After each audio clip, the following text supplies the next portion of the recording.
Good morning, students. Myself, Amit Kumar Singh, PGT Economics, Kendriya Vidyalaya Old Kent. Let us start now. The previous part of Indian economy on the eve of independence has been completed. The next part of Indian economy on the eve of independence. Let us start now. In this chapter, we will study some more topics like industrial sector in the economy. Industrial sector during the British rule, there are some key points: deindustrialization, decline of handicraft industry, adverse effect of decline of handicraft industry, lack of capital goods industries, low contribution to GDP, limited role of public sector. Deindustrialization, decline of handicraft industry. British government systematically destroyed Indian handicraft industry and no modern industry base was allowed to come up. The primary motive of British rule behind deindustrialization was twofold policy. Twofold policy is to get raw material from India at cheap rates. Twofold policies is to get raw material from India at cheap rate to be used by upcoming modern industry in Britain, to sell finished goods of British industry in India market at higher prices. The twofold policy of British rule was enforced to ensure the maximum advantage of their home country. Britishers adopted discriminatory tariff policy to destroy handicraft industry.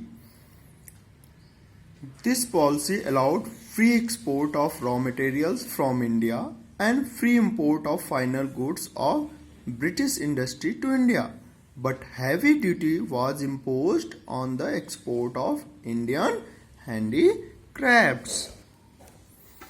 Adverse effect of decline of handicraft industry. There are some effects on Indian economy, that is high level of unemployment.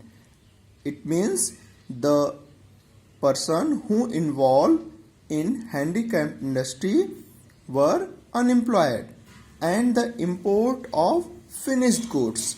It means the Indian made goods could not withstand the foreign competition of machine made cheap goods. It encouraged the import of manufactured goods from Britain. Lack of capital good industries.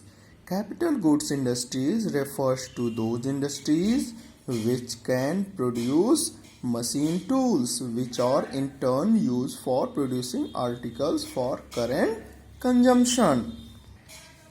During British rule, there was hardly any capital good industry to promote further industrialization in India. Low contribution to GDP. The growth rate of new industrial sector and its contribution to GDP remain very small. Limited role of public sector. Limited area of operation of public sector was also a significant reason for drawback of the industrial sector. The public sector remained confined only to the railways, power generation, communication, ports, and some other departmental undertakings. Either twofold policy of British rule, there are some modern industry operating during independence, like cotton textile mills, which are dominated by Indians, were in Maharashtra, Gujarat, in West India, and the jute mills dominated by the foreigners in Bengal. And there is the one most of the industry is Tisco. which were established in 1907 Jamshedpur, Bihar. TISCO is stand for Tata Iron and Steel Company, and some other industries are also work in the field of sugar, cement, paper, etc., which were came up after the Second World War in India. The next topic is foreign trade. Foreign trade, do you know, when one country exchange goods and services to rest of the world? In this foreign trade, there are some features which we note, that composition of trade, structure of trade, and volume of trade. First of all, we know what is the composition of trade at the eve of independence. India was exporter of primary goods and importer of finished goods. It means at the time of independence, India become an exporter of primary products such as raw silk, cotton wool, sugar indigo, jute, etc. And the importer of finished goods are consumer goods like cotton, silk and woolen clothes. Capital goods like light machinery, which were produced in British industries. Next is, what is the volume of trade?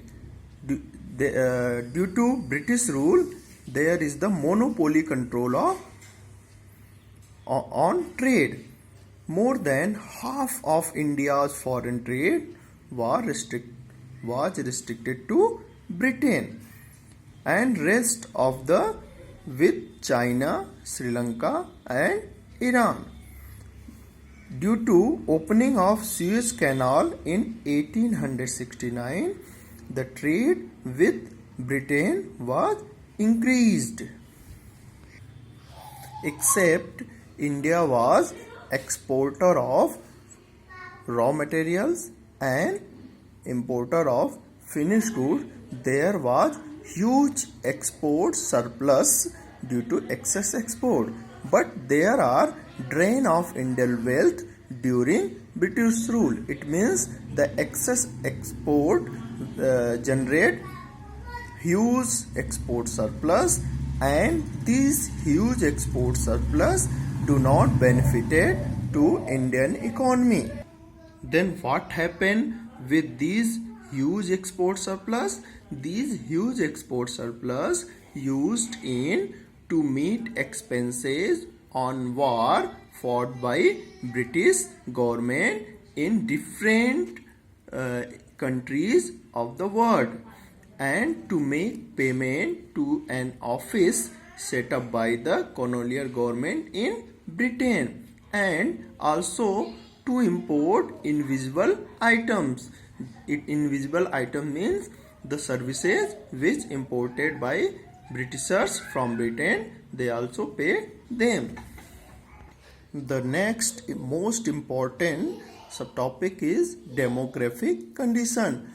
Do you know what do you mean by demography? Demography is related to the population structure of any country. The first official census was conducted in 1881. Though suffering from certain limitations, the census revealed unevenness in India's population growth. From 1881 onward, census operations were carried out after every 10 years. 1921 was the year of Great Divide. It means before 1921, India was in first stage of demographic transition, and the second stage of transition began after 1921. Therefore, it is known as Year of Great Divide. On the eve of independence, there are some demographic features of Indian population is high birth rate and death rate. Birth rate refers to number of children born per thousand in a year, and death rate refers to number of people dying per thousand persons in a year. Both birth rate and death rate were very huge. Nearly birth rate is 48 per thousand and death rate was 40 per thousand. The next feature is extremely low literacy rate. The overall literacy level was less than 16%. Out of these, the female literacy level was at a negligible low of about 7%. It means female literacy was very low at that time. And the next feature is poor health facility. Poor health facility were either unable to large mass of population or when available were highly inadequate. As a result, water and airborne disease were widespread and took a huge toll on life. The next feature is high infant mortality rate. Infant mortality rate refers to number of infants dying before reaching 1 year of age per thousand live birth in a year. Infant mortality rate was quite alarming, about 218 per thousand. In contrast to the infant mortality rate of 44 per thousand in 2011. The next feature is low life expectancy. Life expectancy refers to average number of years for which people are expected to live. Expected life expectancy was very low, that is 44 years on the eve of independence. The next topic is occupational structure. Occupational structure refers to distribution of working person across different occupation or sectors of the economy. During colonial period, the occupational structure of India showed little sign of change. There are some features of occupational structure. One is predominance of primary sector. The agriculture sector accounted for the largest share of workforce with approximately 75% of workforce. The manufacturing and service sectors accounted for the remaining of 25%. Next is regional variation. Regional variation means how many people live in rural area and how many people live in urban area. The regional variation in India, the area south, west and West Bengal, there are process of urbanization. It means the population and occupation shift from rural area to urban area, and rest of the India like Odisha, Punjab, Rajasthan, there are deurbanization. Deurbanization means the occupation of people shifted from manufacturing sector, handicraft sector to agriculture sector. The next is infrastructure. During colonial period, there is some infrastructure development in India. The Britishers developed roads, railways, air and water transport, communication and some ports. But this is not developed for Indians. These are developed for their own benefits. It means road, were built served the interest of mobilizing army and shift raw materials. And the railways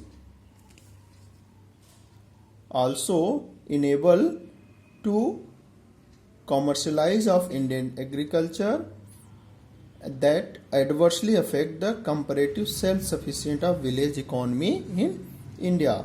And British government took measures for developing water and air transport for their development far from satisfactory. And they also developed post and telegraph were most popular means of communication. Postal services, despite serving useful public purpose, remain although inadequate. There are some positive contribution of British rule. There are better means of transportation. Development of roads and railways provide cheap and rapid transport system and open up new opportunity of economic and social growth. Effective administrative setup. British government had an efficient administrative system which served as a ready reckoner for Indian politicians. Most of administrative rule also adopted by Indians in their constitution. Shift to monetary economy. British rule helped Indian economy to shift from barter system, good to good commodity, to monetary system of exchange. Self-sufficient in food grains. Commercialization of agriculture initiated by British government resulted in self-sufficient in food grain production. Check on insufficiency of goods. Roads and railway work as a great check on the occurrence and impact of insufficiency as food supply could be transported to the affected area in case of drought. And these are the some positive contribution of British rule. Next is state of Indian economy on the eve of independence. On the eve of independence, the feature of our economy is like a colonial economy. Colonial economy means British rule result huge drain of wealth from India. They also encourage commercialization of Indian agriculture from Indian economy into British colony, and the impact of colonial policy was deep on India even at the time of independence. Semi-feudal economy. Semi-feudal economy means land settlement system gave birth to feudal relation. The landlord used to charge very high rate of lagan,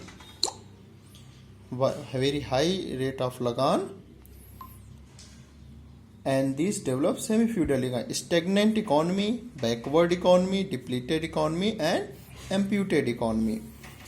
Stagnant means the economy